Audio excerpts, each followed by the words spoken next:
You've caught yourself mid-laugh at something genuinely funny and thought, why am I laughing? This is probably a coping mechanism.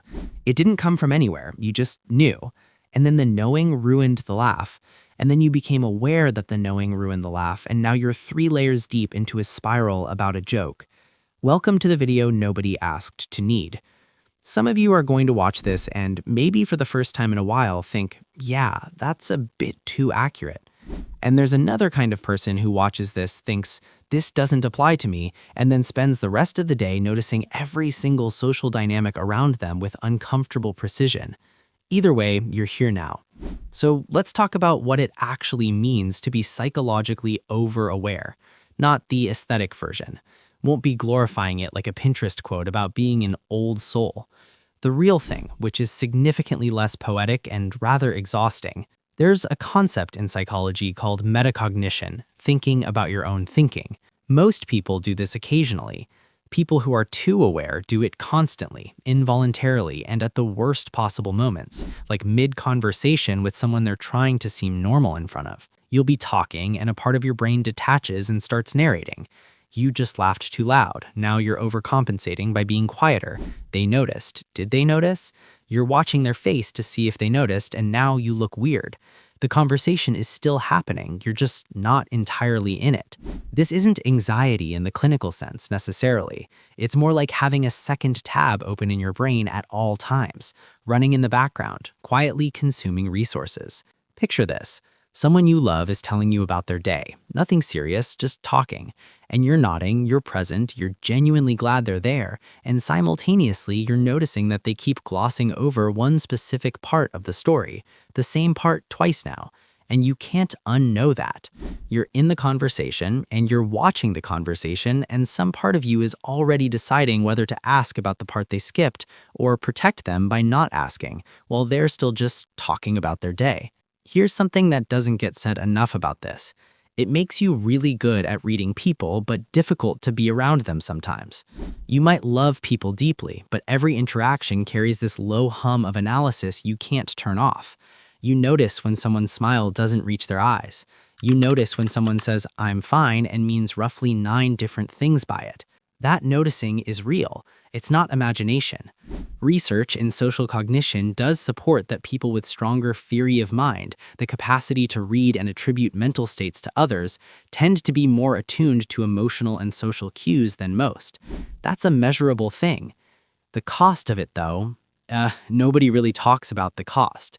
The cost is that you can see the strings on everything. You'll be enjoying a movie and catch yourself thinking about the narrative structure, about why this scene was edited this way, about whether your emotional response is authentic or just a reaction to the music swelling at the right moment.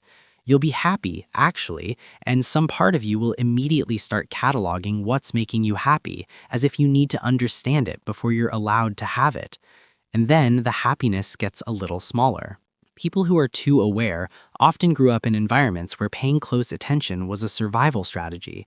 Not necessarily dramatic survival, sometimes it was just homes where moods were unpredictable, where reading the room wasn't a social nicety but a practical necessity. You learned very early that attention was protection, and you got exceptionally good at it. The problem is the threat is gone or changed, but the skill never downregulated. Psychologists who study hypervigilance describe it as a basic human survival mechanism that, once calibrated to threat, continues scanning long after the danger itself has passed. It's like a smoke detector that was set during an actual fire and now goes off every time you make toast. The environment changed, but the nervous system didn't get the memo. There's also this specific flavor of loneliness that comes with it.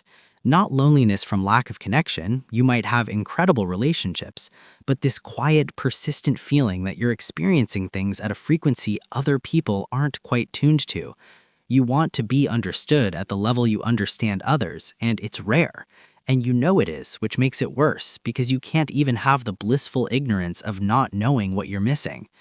Someone once described it to me as being a translator who speaks a language no one else is learning, which is maybe the most accurate thing I've ever heard, and also slightly devastating.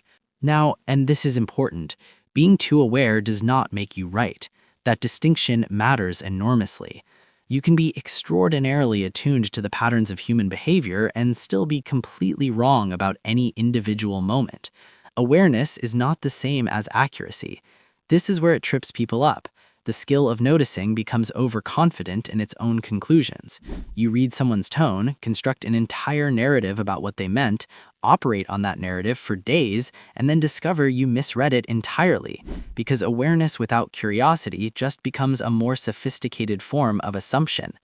The most aware people I've encountered, the ones who actually seem to use it well, have learned to hold their perceptions loosely, like a hypothesis, not a verdict.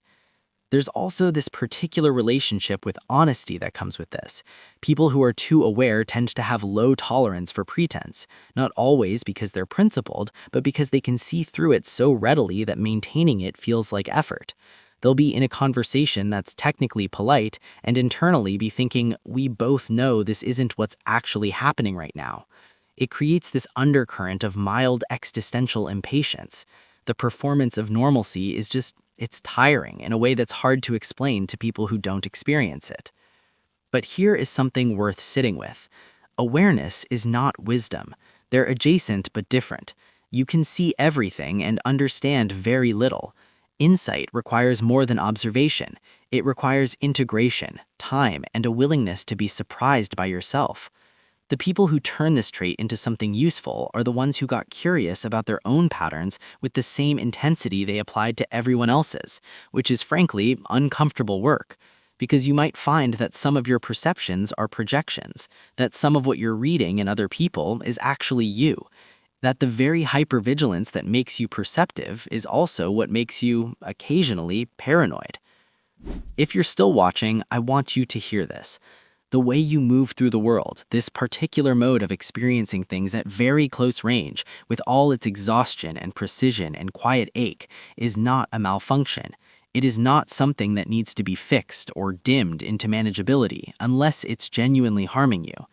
It is a way of being human that comes with very specific costs and very specific gifts, and most people who have it have never had anyone just say that plainly. So, there it is. You're not too much. You are, to a degree that is sometimes inconvenient and occasionally beautiful, paying attention. A small reminder, and I only mention things I'd actually use myself. There's a link in the description to a bundle I think a lot of you will find genuinely useful. It's a collection of 7-day guides and planners built around the things that most people watching are quietly dealing with: clearing the mental backlog, rebalancing your dopamine so your brain stops craving constant noise, actually fixing your sleep rather than just thinking about fixing your sleep, and rebuilding your focus one day at a time. Each one gives you a specific daily action, which I found helps out a ton. It's in the pinned comment too, so I hope you check it out. And don't forget to subscribe and hit the notification bell so you don't miss out on my future uploads. See you there.